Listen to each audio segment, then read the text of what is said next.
ꯇꯥꯍꯟꯖꯒꯗꯧꯔꯤꯕ ꯋꯥꯔꯤꯁꯤ ꯚꯥꯔꯠꯀꯤ ꯐꯨꯡꯒꯥ ꯋꯥꯔꯤꯅꯤ꯫ ꯋꯥꯔꯤ ꯑꯁꯤꯗ ꯌꯥꯎꯔꯤꯕ ꯃꯤ ꯃꯃꯤꯡꯁꯤꯡ ꯑꯁꯤ ꯇꯥꯕ ꯅꯨꯡꯉꯥꯏꯅꯕꯒꯤꯗꯃꯛ ꯃꯩꯇꯩꯂꯣꯟꯒꯤ ꯃꯤꯡꯁꯤꯡꯗ ꯑꯣꯟꯊꯣꯛꯆꯕꯅꯤ꯫ ꯃꯁꯤꯒꯤꯗꯃꯛ ꯇꯥꯕꯤꯔꯤꯕ ꯈ꯭ꯋꯥꯏ ꯈꯤꯕꯤꯛꯅ ꯉꯥꯛꯄꯤꯒꯅꯤ꯫ ꯋꯥꯔꯤ ꯑꯥꯔꯊ ꯍꯟꯗꯣꯛꯄꯤꯔꯛꯄ ꯕꯤꯗ꯭ꯌꯥꯁꯥꯒꯔ ꯑꯣꯏꯅꯥꯝ꯫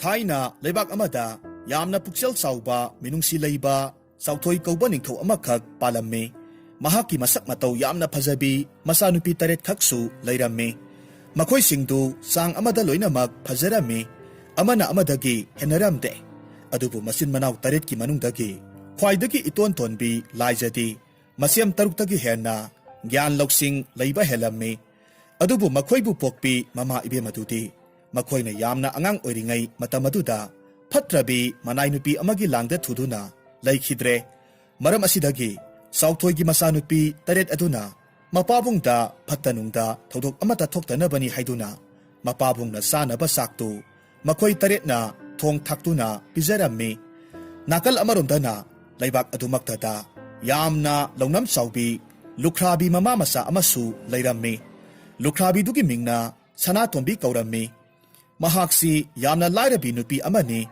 ꯑꯗꯨꯕꯨ ꯂꯥꯏꯔꯕꯁꯤꯒꯤ ꯃꯊꯛꯇ ꯃꯊꯃꯣꯏ ꯌꯥꯝꯅ ꯁꯦꯡꯗꯕꯤ, ꯃꯁꯥꯒꯤ ꯑꯣꯏꯖꯕ ꯌꯥꯝꯅ ꯊꯤꯕ, ꯄꯨꯛꯆꯦꯜ ꯌꯥꯝꯅ ꯄꯤꯛꯄꯤ ꯅꯨꯄꯤ ꯑꯃꯁꯨꯅꯤ꯫ ꯃꯍꯥꯛꯀꯤ ꯃꯆꯥꯅꯨꯄꯤꯗꯨꯁꯨ ꯃꯍꯥꯛꯀ ꯀꯔꯤꯁꯨ ꯈꯦꯠꯅꯔꯝꯗꯦ꯫ ꯅꯣꯡꯃꯒꯤ ꯅꯨꯃꯤꯠꯅꯤ꯫ ꯁꯅꯥꯇꯣꯝꯕꯤ ꯌꯨꯝꯊꯣꯡ ꯈꯨꯗꯤꯡꯒꯤ ꯚꯤꯈ꯭ꯌꯥ ꯅꯤꯕ ꯆꯠꯂꯨꯔꯒ ꯍꯜꯂꯛꯄ ꯃꯇꯝꯅꯤ꯫ ꯍꯥꯏꯔꯤꯕ ꯃꯇꯝ ꯑꯗꯨꯃꯛꯇꯤ ꯅꯨꯃꯤꯗꯥꯡ ꯑꯊꯦꯡꯕ ꯃꯇꯝꯅꯤ꯫ ꯑꯗꯨꯕꯨ ꯃꯍꯥꯛ ꯃꯌꯨꯝꯗ ꯍꯜꯂꯛꯄ ꯃꯇꯝ ꯑꯗꯨꯗ ꯃꯍꯥꯛꯀꯤ ꯏꯃꯨꯡꯗꯨ ꯄꯨꯡꯃꯝ ꯃꯝꯂꯒ ꯂꯩꯔꯝꯃꯤ꯫ ꯑꯗꯨꯒ ꯃꯆꯥꯅꯨꯄꯤꯗꯨꯗꯤ ꯁꯨꯃꯥꯡꯗ ꯊꯥꯕꯜꯒꯤ ꯃꯉꯥꯜ ꯑꯗꯨꯗ ꯃꯃꯥꯕꯨ ꯂꯥꯛꯄ ꯉꯥꯏꯔꯒ ꯂꯩꯔꯝꯃꯤ꯫ ꯃꯇꯧ ꯑꯗꯨꯗ ꯁꯅꯥꯇꯣꯝꯕꯤꯅ ꯈꯔ ꯁꯥꯎꯔꯞꯅ ꯃꯆꯥꯅꯨꯄꯤꯗ ꯍꯥꯏꯔꯝꯃꯤ, "ꯏꯕꯦꯝꯃ, ꯀꯔꯤꯅꯣ ꯅꯍꯥꯛꯅ ꯇꯧꯔꯤꯕꯁꯤꯕꯣ? ꯅꯠꯇꯦ, ꯅꯍꯥꯛꯄꯨ ꯉꯥꯎꯔꯕ꯭ꯔꯥ ꯍꯥꯏꯕꯅꯦꯃꯤ꯫ ꯃꯇꯝꯁꯤ ꯊꯦꯡꯂꯦ ꯍꯥꯏꯕ ꯈꯪꯂꯕꯗꯤ ꯏꯃꯨꯡꯒꯁꯤ ꯃꯩ ꯅꯨꯡꯒ ꯈꯔ ꯁꯨꯈꯠꯄ ꯌꯥꯗꯕ꯭ꯔꯣ?" "ꯍꯣ ꯏꯃꯥ, ꯅꯆꯥ ꯉꯥꯎꯖꯗꯤꯌꯦ꯫ ꯑꯩꯈꯣꯏꯒꯤ ꯌꯨꯝ ꯑꯁꯤꯗ ꯃꯩ ꯆꯨꯈꯠꯄ ꯌꯥꯕ ꯁꯤꯡꯁꯨ ꯑꯃꯠꯇ ꯂꯩꯇꯤꯌꯦ꯫ ꯑꯗꯨꯒ ꯌꯣꯛꯇꯨꯅ ꯊꯝꯕ ꯃꯩꯁꯨ ꯑꯃꯠꯇ ꯂꯩꯇꯕꯗꯒꯤ ꯇꯧꯐꯝ ꯈꯪꯗꯗꯅ ꯁꯨꯃꯥꯡꯁꯤꯗ ꯏꯃꯥꯕꯨ ꯂꯥꯛꯄ ꯉꯥꯏꯔꯒ ꯂꯩꯔꯝꯂꯤꯕꯅꯦ." "ꯏ, ꯀꯔꯤ ꯍꯥꯏꯕ?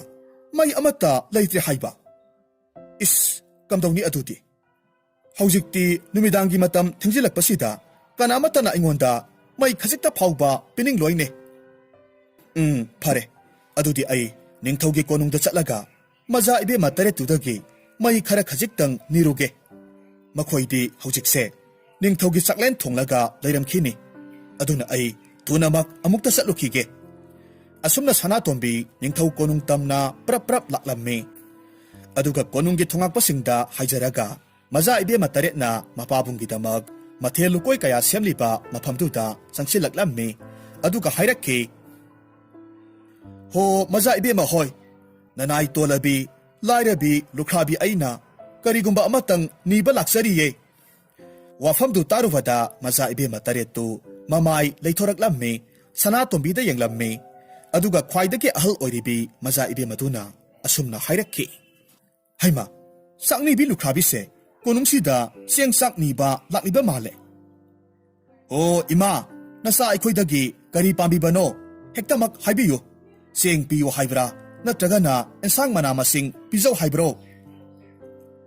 "ꯃꯆꯥ ꯏꯕꯦꯝꯃꯁꯤꯡ, ꯅꯠꯇꯦ, ꯆꯦꯡ ꯆꯥꯛ ꯃꯅꯥ ꯃꯁꯤꯡꯁꯤꯡꯗꯤ ꯅꯅꯥꯏ ꯑꯩꯅ ꯀꯣꯏꯅ ꯚꯤꯈ꯭ꯌꯥ ꯆꯠꯂꯨꯕꯗꯒꯤ ꯂꯩꯖꯔꯦ꯫ ꯑꯗꯨꯒ ꯍꯧꯖꯤꯛ ꯑꯩꯅ ꯅꯤꯕ ꯂꯥꯛꯆꯔꯤꯕꯁꯤꯗꯤ ꯁꯤꯡ ꯈꯔꯒ ꯑꯆꯥꯛꯄ ꯃꯩ ꯈꯔ ꯈꯖꯤꯛꯇꯪꯒ ꯄꯤꯕꯤꯌꯨ ꯍꯥꯏꯗꯨꯅ ꯂꯥꯛꯆꯔꯤꯕꯅꯤ꯫ ꯅꯅꯥꯏ ꯇꯣꯜꯂꯕꯤ ꯑꯩꯍꯥꯛꯀꯤ ꯃꯩ ꯑꯃꯠꯇ ꯂꯩꯍꯧꯗꯕꯅ ꯃꯜꯂꯕ ꯑꯩꯒꯤ ꯌꯨꯝꯗꯣ ꯄꯨꯡꯃꯝ ꯃꯝꯂꯒ ꯂꯩꯍꯧꯔꯦ." "ꯑꯣ, ꯃꯗꯨꯒꯤ ꯑꯣꯏꯔꯦꯀꯣ꯫ ꯏꯃꯥꯒꯨꯝꯂꯕꯤ, ꯃꯗꯨꯒꯤꯗꯃꯛꯇ ꯑꯣꯏꯔꯕꯗꯤ ꯀꯔꯤꯁꯨ ꯋꯥꯕꯤꯒꯅꯨ꯫ ꯅꯆꯥ ꯑꯩꯈꯣꯏꯅꯅꯦ ꯏꯃꯥꯒꯤ ꯆꯥꯛ ꯊꯣꯡꯅꯅꯕ ꯁꯤꯡ ꯃꯌꯥꯝ ꯑꯃꯈꯛ ꯄꯤꯖꯒꯦ꯫ ꯑꯗꯨꯒ ꯃꯝꯂꯤꯕ ꯑꯗꯨꯒꯤꯁꯨ ꯃꯩ ꯁꯣꯏꯗꯅꯃꯛ ꯄꯤꯖꯔꯒꯦ." ꯑꯁꯨꯝꯅ ꯍꯥꯏꯗꯨꯅ ꯌꯣꯛꯇꯨꯅ ꯊꯝꯕ ꯃꯩ ꯈꯔ ꯂꯧꯊꯣꯛꯇꯨꯅ ꯄꯤꯒꯗꯕꯒꯤ ꯇꯧꯔꯛꯂꯝꯃꯤ꯫ ꯇꯟꯖꯥ ꯑꯁꯤꯗ ꯂꯧꯁꯤꯡ ꯂꯩꯕꯤ ꯃꯆꯥ ꯏꯕꯦꯝꯃ ꯑꯇꯣꯟꯕꯤ ꯂꯥꯏꯖꯅ ꯃꯁꯦꯝ 8 ꯑꯗꯨꯗ ꯇꯞꯅ ꯍꯥꯏꯔꯝꯃꯤ, "ꯏꯁꯦꯝ 8ꯃꯛ, ꯑꯃꯨꯛꯇ ꯉꯥꯏꯕꯤꯈꯣ꯫ ꯆꯥꯛꯅꯤꯕꯤ ꯂꯨꯈ꯭ꯔꯥꯕꯤ ꯑꯁꯤꯗ ꯁꯤꯡ ꯄꯤꯕ ꯑꯗꯨꯗꯤ ꯀꯔꯤꯁꯨ ꯀꯥꯏꯗꯦ꯫ ꯑꯗꯨꯕꯨ ꯑꯍꯤꯡꯒꯤ ꯃꯇꯝꯁꯤꯗ ꯑꯩꯈꯣꯏꯒꯤ ꯀꯣꯅꯨꯡꯗ ꯌꯣꯛꯂꯒ ꯊꯝꯂꯤꯕ ꯃꯩꯗꯨꯕꯨ ꯄꯤꯊꯣꯛꯈꯤꯕ ꯍꯥꯏꯕꯁꯤꯗꯤ ꯑꯐꯕ ꯊꯕꯛ ꯅꯠꯇꯦ꯫ ꯑꯩꯈꯣꯏꯒꯤ ꯅꯨꯡꯉꯥꯏ ꯌꯥꯏꯐꯒꯗꯕ ꯄꯨꯝꯅꯃꯛ ꯃꯩ ꯑꯗꯨꯗ ꯌꯥꯎꯔꯒ ꯆꯠꯈꯤꯒꯗꯧꯔꯤꯕꯅꯤ ꯑꯗꯨꯅ ꯌꯥꯔꯒꯗꯤ ꯃꯩꯗꯣ ꯄꯤꯈꯤꯒꯨꯝꯁꯤ ꯃꯍꯥꯛꯀꯤ ꯋꯥꯗꯨ ꯇꯥꯔꯨꯕꯗ ꯁꯅꯥꯇꯣꯝꯕꯤꯅ ꯃꯊꯃꯣꯏꯗ ꯈꯟꯖꯩ ꯃꯁꯤꯒꯤ ꯃꯖꯥ ꯏꯕꯦꯝꯃ ꯑꯇꯣꯟꯕꯤꯁꯦ ꯀꯌꯥꯗ ꯐꯠꯇꯤꯕꯅꯣꯅꯦ ꯀꯔꯤꯁꯨ ꯂꯩꯇꯕ ꯃꯩ ꯑꯁꯤꯕꯨ ꯄꯤꯅꯤꯡꯗꯕꯒꯁꯨ ꯇꯧꯔꯤꯌꯦ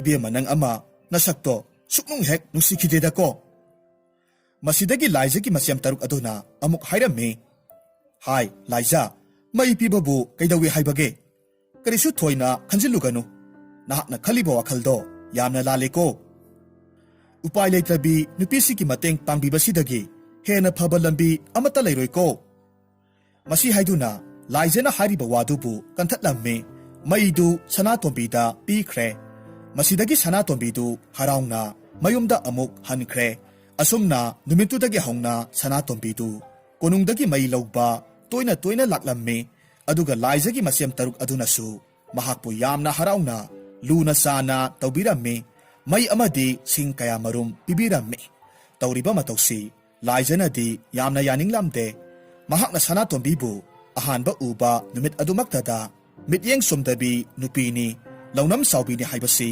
ꯍꯥꯟꯅꯅ ꯈꯪꯈ꯭ꯔꯕꯅꯤ ꯃꯔꯝ ꯑꯗꯨꯅ ꯃꯈꯥ ꯇꯥꯅ ꯁꯅꯥꯇꯣꯝꯕꯤꯕꯨ ꯀꯣꯅꯨꯡꯗ ꯆꯪꯍꯟꯕ ꯄꯥꯝꯂꯝꯗꯦ ꯃꯔꯝ ꯑꯁꯤꯗꯒꯤ ꯃꯆꯦꯝ ꯇꯔꯨꯛꯇ ꯀꯟꯅ ꯍꯥꯏꯖꯔꯒ ꯁꯅꯥꯇꯣꯝꯕꯤꯕꯨ ꯀꯣꯅꯨꯡꯗ ꯆꯪꯍꯟꯗꯅꯕ ꯍꯣꯠꯅꯔꯝꯃꯤ ꯑꯗꯨꯕꯨ ꯃꯆꯦꯝ ꯇꯔꯨꯛ ꯑꯗꯨꯅꯗꯤ ꯌꯥꯗꯕꯗꯒꯤ ꯍꯧꯖꯤꯛꯇꯤ ꯃꯍꯥꯛꯀꯤ ꯎꯄꯥꯏ ꯀꯔꯤꯁꯨ ꯂꯩꯇ꯭ꯔꯦ ꯑꯗꯨꯃꯛ ꯁꯅꯥꯇꯣꯝꯕꯤꯕꯨ ꯃꯈꯥ ꯇꯥꯅ ꯀꯣꯅꯨꯡꯗ ꯆꯪꯍꯟꯕ ꯇꯥꯔꯝꯃꯤ ꯇꯁꯦꯡꯅꯃꯛꯀꯤꯁꯨ ꯁꯅꯥꯇꯣꯝꯕꯤꯅ ꯀꯣꯅꯨꯡꯗ ꯂꯥꯛꯄ ꯈꯨꯗꯤꯡꯒꯤ ꯃꯐꯝ ꯀꯗꯥꯏꯗ ꯀꯅꯥꯅ ꯀꯔꯤ ꯇꯧꯔꯤꯕ ꯍꯥꯏꯕꯅꯆꯤꯡꯕ ꯀꯨꯞꯅ ꯌꯦꯡꯁꯤꯜꯂꯒ ꯂꯩꯔꯤꯕꯅꯤ ꯑꯗꯨꯒ ꯈꯨꯗꯣꯡꯆꯥꯕ ꯇꯥꯟꯖꯥ ꯑꯃ ꯂꯧꯅꯅꯕ ꯃꯍꯥꯛꯅ ꯌꯥꯝꯅ ꯀꯟꯅ ꯍꯣꯠꯅꯔꯒ ꯂꯩꯔꯝꯃꯤ ꯑꯁꯨꯝꯅ ꯁꯅꯥꯇꯣꯝꯕꯤꯗꯨ ꯇꯣꯏꯅ ꯇꯣꯏꯅ ꯀꯣꯅꯨꯡꯗꯨꯗ ꯆꯪꯂꯛꯄꯗꯒꯤꯗꯤ ꯍꯧꯖꯤꯛꯇꯤ ꯃꯖꯥ ꯏꯕꯦꯝꯃ ꯇꯔꯨꯛ ꯑꯗꯨꯒ ꯃꯍꯥꯛꯀ ꯌꯥꯝꯅ ꯅꯛꯁꯤꯟꯅꯕ ꯍꯧꯔꯛꯈꯤ ꯑꯗꯨꯒ ꯂꯥꯏꯖꯒꯗꯤ ꯃꯍꯥꯛꯀ ꯀꯌꯥ ꯌꯥꯅꯔꯝꯗꯦ ꯃꯁꯤꯗꯒꯤ ꯐꯠꯇ꯭ꯔꯕꯤ ꯁꯅꯥꯇꯣꯝꯕꯤꯗꯨ ꯂꯧꯁꯤꯡ ꯑꯃ ꯁꯤꯖꯤꯟꯅꯕ ꯍꯧꯔꯛꯂꯝꯃꯤ ꯅꯣꯡꯃꯒꯤ ꯅꯨꯃꯤꯠꯇ ꯁꯅꯥꯇꯣꯝꯕꯤꯅ ꯃꯇꯣꯝꯇ ꯈꯟꯖꯔꯝꯃꯤ ꯑꯩꯍꯥꯛꯁꯦ ꯂꯥꯏꯔꯕꯤ ꯑꯣꯏꯅ ꯂꯩꯕꯁꯤ ꯌꯥꯝꯅ ꯋꯥꯔꯦꯗ ꯑꯗꯨꯅ ꯍꯧꯖꯤꯛꯇꯤ ꯂꯧꯁꯤꯡ ꯑꯃ ꯇꯧꯔꯒ ꯂꯩꯕꯥꯛꯁꯤꯒꯤ ꯃꯍꯥꯔꯥꯅꯤ ꯍꯥꯏꯕꯗꯣ ꯑꯣꯏꯗꯕ ꯌꯥꯗ꯭ꯔꯦ ꯑꯗꯨꯗꯤ ꯐꯩ ꯑꯩ ꯉꯁꯤ ꯍꯥꯏꯔꯤꯕ ꯅꯨꯃꯤꯠꯁꯤꯗꯒꯤ ꯅꯤꯡꯊꯧꯒꯤ ꯋꯥꯈꯜꯕꯨ ꯑꯩꯉꯣꯟꯗ ꯆꯤꯡꯁꯤꯟꯅꯕ ꯍꯣꯠꯅꯔꯒꯦ ꯑꯁꯨꯝꯅ ꯈꯟꯗꯨꯅ ꯃꯍꯥꯛꯅ ꯈꯥꯎ ꯃꯆꯥ ꯑꯃꯗ ꯐꯠꯇꯕ ꯎꯐꯨꯜ ꯈꯔ ꯍꯥꯞꯆꯤꯜꯂꯝꯃꯤ ꯑꯗꯨꯒ ꯃꯗꯨꯕꯨ ꯄꯨꯔꯒ ꯀꯣꯅꯨꯡꯗ ꯂꯥꯛꯂꯝꯃꯤ ꯍꯥꯟꯅꯒꯤ ꯃꯇꯧꯒꯨꯝ ꯃꯖꯥ ꯏꯕꯦꯝꯃ ꯇꯔꯦꯠꯇꯨ ꯃꯄꯥꯕꯨꯡꯒꯤꯗꯃꯛ ꯃꯊꯦꯜ ꯂꯨꯀꯣꯏ ꯀꯌꯥꯃꯔꯨꯝ ꯂꯥꯡꯂꯒ ꯂꯩꯔꯝꯃꯤ ꯃꯍꯥꯛꯅ ꯂꯥꯛꯄ ꯎꯕꯗꯨꯗ ꯃꯖꯥ ꯏꯕꯦꯝꯃ ꯇꯔꯨꯛꯇꯨꯅ ꯍꯔꯥꯎꯅ ꯀꯧꯁꯤꯜꯂꯒ ꯍꯥꯏꯔꯝꯃꯤ ꯏꯃꯥꯒꯨꯝꯂꯕꯤ ꯂꯥꯛꯄꯤꯔꯦꯗꯅ ꯆꯪꯕꯤꯔꯛꯑꯣ ꯅꯆꯥ ꯑꯩꯈꯣꯏꯗꯤ ꯉꯁꯤ ꯏꯃꯥꯅ ꯊꯦꯡꯂꯕ ꯐꯥꯎꯕ ꯂꯥꯛꯇꯕꯗꯨꯗ ꯀꯔꯤ ꯇꯧꯔꯨꯕꯒꯦ ꯍꯥꯏꯗꯅ ꯋꯥꯈꯜ ꯋꯥꯔꯨꯔꯕꯅꯤ ꯏꯃꯥ ꯑꯗꯨꯗꯤ ꯉꯥꯏꯍꯥꯛꯇꯪ ꯉꯥꯏꯕꯤꯔꯝꯃꯨꯀꯣ ꯑꯩꯈꯣꯏ ꯅꯍꯥꯛꯅ ꯄꯨꯈꯤꯅꯕ ꯁꯤꯡꯒ ꯃꯩꯒꯗꯣ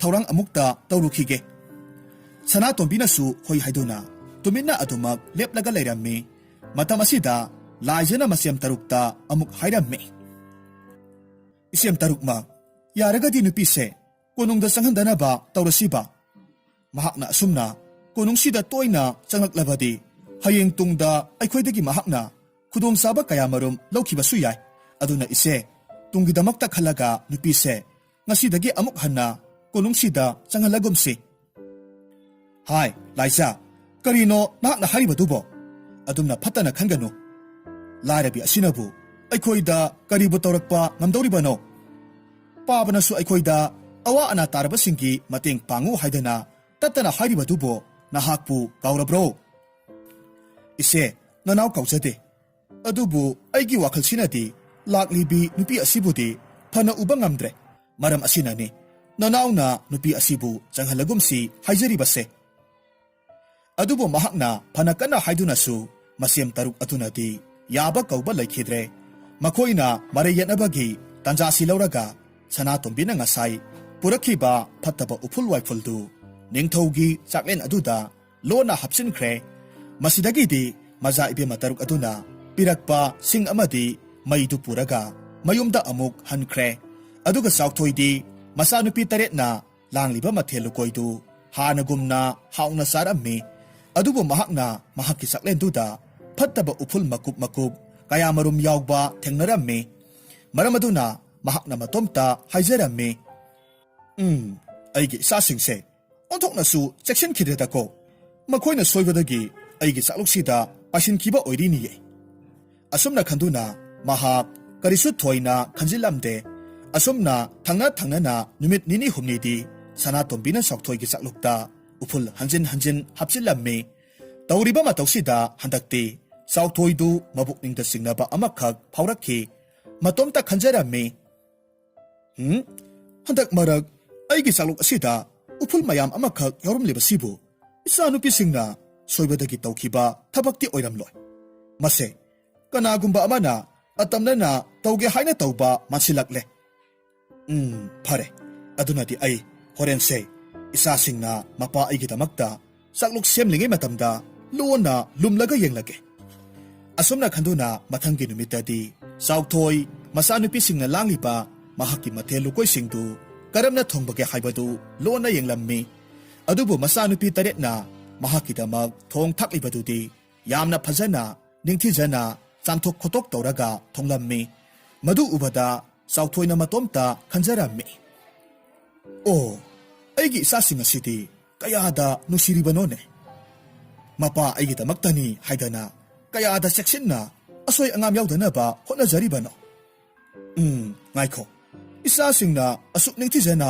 ꯍꯣꯠꯅꯔꯤꯕꯁꯤꯗ ꯃꯇꯧ ꯀꯔꯝꯅ ꯑꯩꯒꯤ ꯆꯥꯛꯇ ꯎꯐꯨꯜ ꯃꯌꯥꯝ ꯑꯃ ꯌꯥꯎꯔꯝꯂꯤꯕ ꯃꯍꯥꯛꯅ ꯑꯁꯨꯝꯅ ꯍꯦꯛ ꯈꯟꯕꯒꯗꯤ ꯁꯅꯥꯇꯣꯝꯕꯤꯗꯨ ꯍꯥꯟꯅꯒꯤ ꯃꯇꯧꯒꯨꯝ ꯁꯤꯡ ꯑꯃꯗꯤ ꯃꯩ ꯅꯤꯕ ꯂꯥꯛꯂꯝꯃꯤ ꯑꯗꯨꯒ ꯉꯁꯤꯁꯨ ꯂꯥꯏꯖꯅ ꯃꯆꯦ ꯇꯔꯨꯛꯇ ꯃꯩꯗꯨ ꯄꯤꯗꯅꯕ ꯍꯥꯏꯅ ꯍꯥꯏꯔꯝꯃꯤ ꯑꯗꯨꯕꯨ ꯃꯈꯣꯏꯅꯗꯤ ꯌꯥꯕ ꯀꯧꯕ ꯂꯩꯔꯝꯗꯦ ꯃꯇꯧ ꯑꯁꯨꯝꯅ ꯁꯅꯥꯇꯣꯝꯕꯤꯗ ꯁꯤꯡ ꯑꯃꯗꯤ ꯃꯩꯗꯨ ꯃꯁꯦꯝ ꯇꯔꯨꯛꯅ ꯄꯤꯔꯝꯃꯤ ꯑꯗꯨꯒ ꯃꯈꯣꯏꯅ ꯎꯗ꯭ꯔꯤꯉꯩ ꯆꯥꯎꯊꯣꯏꯒꯤ ꯆꯥꯛꯂꯨꯛ ꯑꯗꯨꯗ ꯁꯅꯥꯇꯣꯝꯕꯤꯅ ꯂꯣꯟꯅ ꯎꯐꯨꯜ ꯀꯌꯥꯃꯔꯨꯝ ꯍꯥꯞꯆꯤꯜꯂꯝꯃꯤ ꯇꯧꯔꯤꯕ ꯃꯇꯧꯗꯨ ꯉꯁꯥꯏꯗꯒꯤ ꯂꯣꯠꯇꯨꯅ ꯂꯩꯔꯤꯕ ꯆꯥꯎꯊꯣꯏꯅꯗꯤ ꯂꯣꯏꯅꯃꯛ ꯎꯍꯧꯔꯝꯃꯤ ꯃꯔꯝ ꯑꯗꯨꯅ ꯃꯍꯥꯛꯇꯤ ꯁꯅꯥꯇꯣꯝꯕꯤꯒꯤ ꯃꯊꯛꯇ ꯌꯥꯝꯅ ꯁꯥꯎꯅꯤꯡꯂꯝꯃꯤ ꯑꯗꯨꯒ ꯑꯁꯨꯝꯅꯁꯨ ꯈꯟꯖꯔꯝꯃꯤ ꯀꯔꯤꯁꯨ ꯂꯩꯇ꯭ꯔꯕꯤ ꯂꯥꯏꯔꯈ꯭ꯔꯕꯤ ꯂꯨꯈ꯭ꯔꯥꯕꯤ ꯃꯍꯥꯛꯅ ꯑꯩꯒꯤ ꯀꯣꯅꯨꯡꯁꯤꯗ ꯁꯤꯡ ꯃꯩ ꯅꯤꯕ ꯂꯥꯛꯁꯤꯟꯅꯔꯒ ꯑꯩꯒꯤ ꯃꯥꯡꯅꯕꯒꯁꯨ ꯁꯤꯟꯖꯕ ꯁꯥꯔꯤ ꯐꯩ ꯅꯨꯄꯤꯁꯤ ꯍꯌꯦꯡꯃꯛ ꯀꯣꯅꯨꯡꯁꯤꯗ ꯀꯧꯈꯠꯂꯒ ꯃꯍꯥꯛꯅ ꯇꯧꯔꯤꯕ ꯑꯔꯥꯟꯕ ꯊꯕꯛꯁꯦ ꯀꯔꯤꯒꯤꯗꯃꯛ ꯇꯧꯔꯤꯕꯅꯣ ꯍꯥꯏꯕꯗꯨ ꯈꯪꯗꯣꯛꯂꯒꯦ ꯑꯁꯨꯝꯅ ꯃꯊꯪꯒꯤ ꯅꯨꯃꯤꯠꯇ ꯆꯥꯎꯊꯣꯏꯅ ꯁꯅꯥꯇꯣꯝꯕꯤꯕꯨ ꯃꯍꯥꯛꯀꯤ ꯂꯥꯟꯃꯤ ꯑꯃꯈꯛ ꯊꯥꯔꯒ ꯀꯣꯅꯨꯡꯗ ꯄꯨꯔꯛꯍꯜꯂꯝꯃꯤ ꯑꯗꯨꯒ ꯌꯥꯝꯅ ꯁꯥꯎꯅ ꯁꯅꯥꯇꯣꯝꯕꯤꯗ ꯍꯥꯏꯔꯝꯃꯤ ꯍꯥꯏ ꯅꯨꯄꯤ ꯀꯔꯤꯒꯤꯅꯣ ꯅꯪꯅ ꯑꯩꯒꯤ ꯀꯣꯅꯨꯡꯗ ꯁꯤꯡꯅꯤꯕ ꯂꯥꯛꯂꯒ ꯑꯩꯅ ꯆꯥꯅꯅꯕ ꯆꯥꯛꯂꯨꯛꯇ ꯎꯐꯨꯜ ꯋꯥꯏꯐꯨꯜ ꯍꯥꯞꯆꯤꯜꯂꯤꯕꯗꯤ ꯃꯁꯤꯗꯒꯤ ꯁꯅꯥꯇꯣꯝꯕꯤꯅ ꯌꯥꯝꯅ ꯍꯩꯁꯤꯡꯕ ꯃꯇꯧ ꯀꯌꯥ ꯎꯠꯇꯨꯅ ꯆꯥꯎꯊꯣꯏꯒꯤ ꯄꯨꯛꯅꯤꯡꯕꯨ ꯆꯤꯡꯁꯤꯟꯕ ꯉꯝꯅꯅꯕ ꯍꯣꯠꯅꯔꯝꯃꯤ ꯑꯗꯨꯒ ꯆꯥꯎꯊꯣꯏꯁꯨ ꯁꯅꯥꯇꯣꯝꯕꯤꯒꯤ ꯌꯥꯝꯅ ꯂꯧꯁꯤꯡ ꯂꯩꯕ ꯑꯃꯗꯤ ꯍꯩꯊꯣꯏ ꯁꯤꯡꯊꯣꯏꯕꯗꯨ ꯎꯔꯨꯕꯗꯨꯗ ꯃꯍꯥꯛꯀꯤ ꯍꯥꯡꯂꯒ ꯂꯩꯔꯤꯕ ꯃꯍꯥꯔꯥꯅꯤꯒꯤ ꯐꯝꯊꯣꯜꯗꯨ ꯁꯅꯥꯇꯣꯝꯕꯤꯗ ꯑꯣꯏꯅ ꯃꯦꯟꯁꯤꯜꯍꯜꯂꯒꯦ ꯍꯥꯏꯅ ꯈꯟꯈ꯭ꯔꯦ ꯇꯁꯦꯡꯅꯃꯛꯀꯤꯁꯨ ꯁꯅꯥꯇꯣꯝꯕꯤꯅ ꯌꯥꯝꯅ ꯍꯩꯁꯤꯡꯅ ꯍꯣꯠꯅꯗꯨꯅ ꯃꯍꯥꯛꯅ ꯃꯍꯥꯔꯥꯅꯤ ꯐꯝꯊꯣꯜꯁꯤ ꯐꯪꯅꯕ ꯍꯣꯠꯅꯔꯤꯕꯅꯤ ꯃꯁꯤꯗꯒꯤ ꯆꯥꯎꯊꯣꯏꯅ ꯁꯅꯥꯇꯣꯝꯕꯤꯗ ꯍꯥꯏꯔꯝꯃꯤ ꯏꯕꯦꯝꯃ ꯅꯍꯥꯛꯀꯤ ꯍꯩꯁꯤꯡꯕ ꯅꯑꯣꯡ ꯅꯇꯧ ꯑꯗꯨꯗ ꯅꯤꯡꯊꯧ ꯑꯩꯍꯥꯛꯁꯦ ꯑꯄꯦꯟꯕ ꯍꯥꯏꯕꯗꯨ ꯑꯣꯏꯔꯦ ꯑꯗꯨꯅ ꯅꯍꯥꯛꯄꯨ ꯑꯩꯒꯤ ꯇꯥꯂꯣꯏ ꯑꯣꯏꯗꯨꯅ ꯃꯍꯥꯔꯥꯅꯤ ꯐꯝꯊꯣꯜ ꯍꯥꯞꯂꯒꯦ ꯈꯜꯂꯤꯗꯣ ꯃꯁꯤꯗ ꯅꯍꯥꯛꯀꯤ ꯋꯥꯈꯜꯅ ꯀꯔꯤ ꯈꯜꯂꯤꯕ ꯋꯥꯍꯩꯗꯨ ꯇꯥꯔꯨꯕꯗ ꯁꯅꯥꯇꯣꯝꯕꯤꯗꯤ ꯍꯔꯥꯎꯕꯅ ꯈꯝ ꯊꯦꯡꯂꯝꯃꯤ ꯑꯗꯨꯕꯨ ꯃꯍꯥꯛ ꯆꯥꯎꯊꯣꯏꯒꯤ ꯋꯥ ꯑꯗꯨꯗ ꯌꯥꯅꯤꯡꯗꯕ ꯁꯥꯔꯒ ꯈꯨꯝꯂꯝꯃꯤ ꯅꯠꯇꯦ ꯏꯅꯤꯡꯊꯧ ꯅꯅꯥꯏ ꯑꯩꯗꯤ ꯂꯥꯏꯔꯈ꯭ꯔꯕꯤ ꯂꯨꯈ꯭ꯔꯥꯕꯤ ꯑꯃꯅꯤ ꯑꯩꯍꯥꯛꯀꯨꯝꯕꯤ ꯆꯥꯛꯅꯤ ꯐꯤꯅꯤꯕꯤ ꯑꯃꯅ ꯂꯩꯕꯥꯛꯁꯤꯒꯤ ꯃꯍꯥꯔꯥꯅꯤ ꯑꯣꯏꯕꯗ ꯃꯇꯤꯛ ꯆꯥꯗꯦ ꯍꯥꯏꯅ ꯈꯟꯖꯩꯗꯣ ꯑꯗꯨꯒ ꯅꯅꯥꯏ ꯑꯩꯍꯥꯛꯀꯤ ꯃꯔꯥꯏꯕꯛ ꯊꯤꯔꯕꯤ ꯏꯆꯥꯅꯨꯄꯤ ꯑꯃꯈꯛꯁꯨ ꯂꯩꯖꯔꯤ ꯑꯗꯨꯅ ꯑꯩ ꯏꯆꯥ ꯑꯗꯨꯒꯁꯨ ꯀꯥꯏꯅꯕ ꯉꯝꯖꯔꯣꯏ ꯏꯅꯤꯡꯊꯧ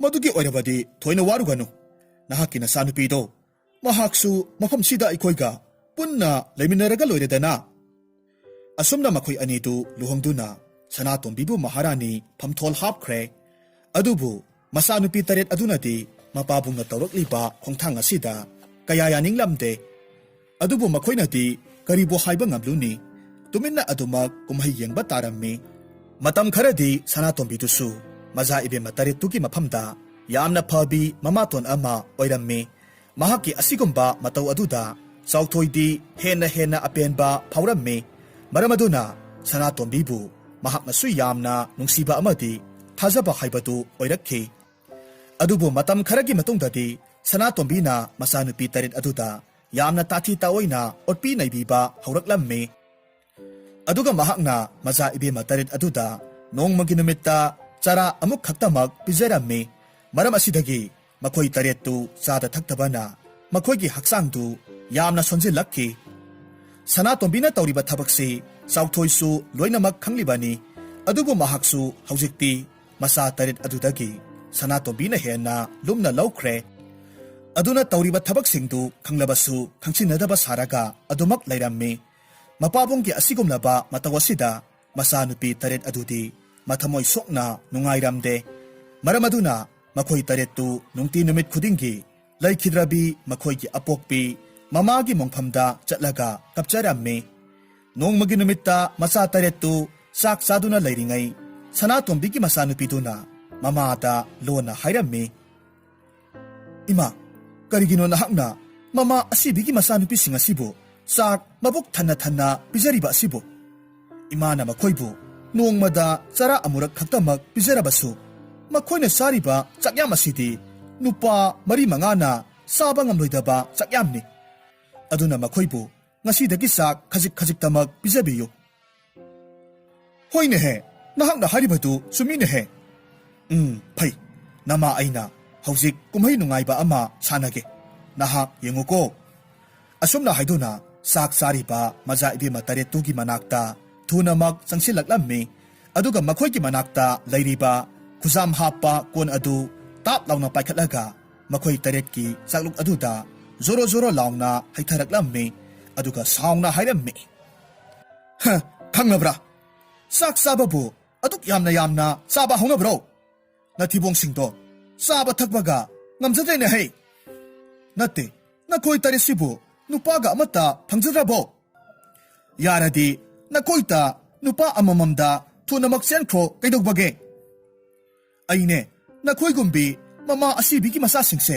thaktuna leibaga ngamjadrene hei asumna hairamlaga phet lauduna chatkre mama tongi matawaduda masanupi taretudi hikna kapsaba natana upai leiramde maramaduna makhoi taret mag hanagumna laikhidrabi mamagi mongphamda laklammi aduga kaplammi asumna hairammi ho palem ima apokpi nasa ikhoibu asuk yamna wana hinghanbiriba asibu karigino aikhoibusu nahakina nakta pubiro nasa aikhoi poktabi imatongi sareida khangba ngamdre aduna ima aikhoibusu nanakta pubiro makhoina asumna kaplaga lairingai sikhrabi mamadugi mongphamgi nakal adumaktada yamna phajakraba noba pambi amakhak hauraklammi aduga noba pambi aduda yamna hauragadaba haijing phana mulaba nobab kayamarum amasu palaklammi oirakliba matau asida makhoi taretudi yamna ngakpa phaurammi adubu makhoina ngaihak wakhal tawraba matungda haurakliba nobab pambi asidi laikhidrabi makhoigi mamaduna masa oibi makhoi taretki aram khaurangbadu koknanaba haholakpani haibasi khanglakki masidagi makhoi taretna paliba nobabsing adubu heklaga makhoigi mapuksingdu penba makhai sarammi mataw asumna makhoi tarettu nungti numit khudingi mamagi mongphamda chatlaga nobabsingdu sa saduna hinglammi adubu nakan amaromdasu phatrabi mama tombi Sanatombi ki wakhalda asumna khalammi masigi mama asibigi masa singse aina sa khara pijabadusu saningdre haidana amata sautha u haiba yadibasibu phanadi kushilakle adubu makhoi tarit asidi karigumba amata sada thaktrabasu makhoigi masasidi hene dum phagatpa hengalakle aina khanbada makhoibu lona pija pithak tawba mioi kharadi lairamgadaba mali adudi phare ai hayengmak aigi sanupise makhoi taret ki matungda lona inahallage aduga makhoi taret na karibu sa thaktuna hinglibage haibadu yanghallurage asumna khanabadagi mathangi numittadi Sanatombi ki masanupiduna maja ibema taret ki matungda lona inahalamme makoina asumlakpasida ꯂꯩꯈꯤꯗ꯭ꯔꯕꯤ ꯃꯃꯥꯒꯤ ꯃꯪꯐꯝꯗ ꯊꯨꯡꯂꯝꯃꯤ ꯑꯗꯨꯒ ꯃꯐꯝꯗꯨꯗ ꯄꯥꯜꯂꯤꯕ ꯅꯣꯕꯥꯞ ꯃꯌꯥꯝꯗꯨ ꯍꯦꯛꯂꯒ ꯃꯕꯨꯛ ꯄꯦꯟꯅ ꯆꯥꯔꯝꯃꯤ ꯃꯈꯣꯏꯅ ꯇꯧꯔꯤꯕ ꯊꯕꯛꯁꯤꯡꯗꯨ ꯁꯅꯥꯇꯣꯝꯕꯤꯒꯤ ꯃꯆꯥꯅꯨꯄꯤ ꯑꯗꯨꯅꯁꯨ ꯂꯣꯏꯅꯃꯛ ꯎꯍꯧꯔꯝꯃꯤ ꯃꯁꯤꯗꯒꯤ ꯃꯍꯥꯛꯅ ꯁꯥꯎꯅ ꯃꯊꯃꯣꯏꯗ ꯈꯟꯖꯩ